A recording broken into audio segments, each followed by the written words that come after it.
আসসালামু আলাইকুম বন্ধুরা, আবারও চলে এসেছি পাইকারি মার্কেটে। আল্লাহ শামসুদ্দিন হক সুপার মার্কেট, গাজীপুর ভগড়া বাইপাস পাইকারি আড়তে অবস্থান করছি। এখন আপনাদেরকে জানাই দেওয়া হবে আজকে পাইকারিতে পেঁয়াজ, আলু, রসুন, আদার পাইকারি দামটা। এই যে আড়তদার ভাইয়ের সাথে সরাসরি কথা বলছি। দেখ ভাইজান, এই পেঁয়াজটা যে পেঁয়াজটা দেখছি আমরা, এই পেঁয়াজটার দাম কত? পেঁয়াজ এটা বেচা লাগে 62 টাকা, একদম 60 টাকা নিতে পারবেন। রাজবাড়ি পাইকারি। পাইকারি। এই দেশি রসুনটা? রসুন ছোটোটা 50 টাকা, বড়টা 60 টাকা। আলু সাদাটা, রাজশাহীর আলুটা?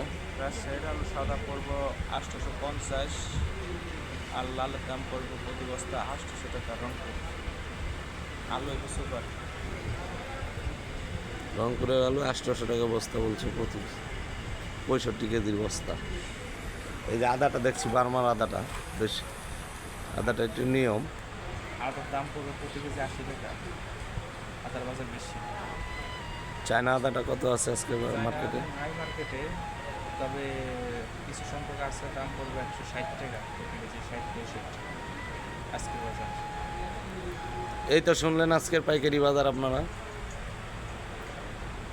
ঠিক আছে, আজকে এই পর্যন্তই। ভালো থাকবেন সবাই, আমার জন্য দোয়া রাখবেন। আসসালামু আলাইকুম ওয়া রাহমাতুল্লাহ।